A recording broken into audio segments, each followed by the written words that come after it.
Michael Matthews was my brother. He became the youngest Brit to summit Mount Everest for a brief period in 1999. Always looked up to him immensely, loved him very much. We were described as twins, separated by time. We were very similar in many ways, despite the age gap. And that's who Mike was to me. He was everything to me. I'm so happy and sad to share that Michael Matthews was my tent mate, my climbing mate, and the best mate I could ever have hoped for on the mountain. He wasn't just my friend, he became like my brother.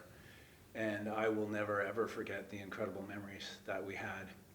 They ran the whole spectrum of joking around like crazy all the way to the most serious things. We talked about friends and families and futures, and our dream indeed was to be together on summit day. And sadly, although we climbed every single day of the expedition together, on summit day we were not. I was to be with two other people, and he was to be with his guide, and I only found out the next day that he had not come down, and 40 below had become 50 below, and breezes became hurricane winds.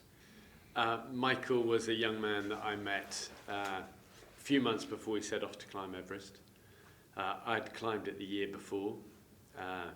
He was going to be a year younger than me, and I was all fired up and came for a chat, and I was like full of like, you got to go for it, you're going to smash it. And there was definitely a meeting of minds and spirit with a fellow young guy who wanted to kind of stand on top of the world.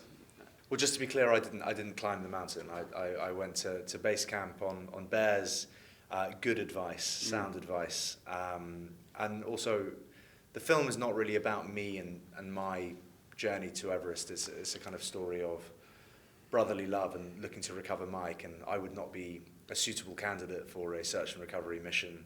I would have only slowed stuff down. So,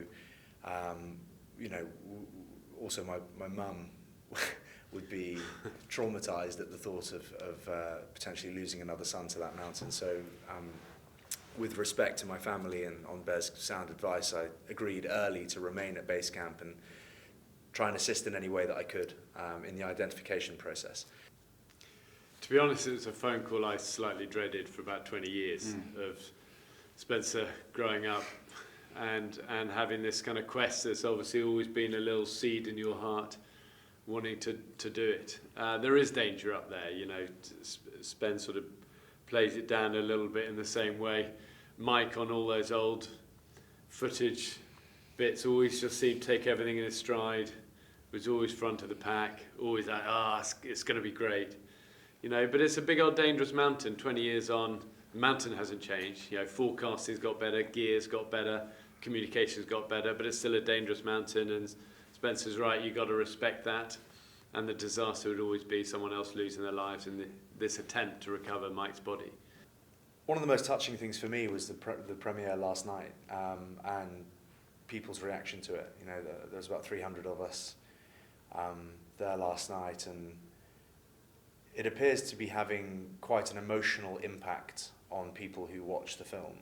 And my quiet hope is that people like Michael and warm to Michael, but also that they relate to the film and gain something from watching the film. And I think it's a tale of loss and brotherly love, but it's something that anybody who's experienced loss, or anyone who's a mother or a father or a sibling, will hopefully feel something when they watch the film. And I think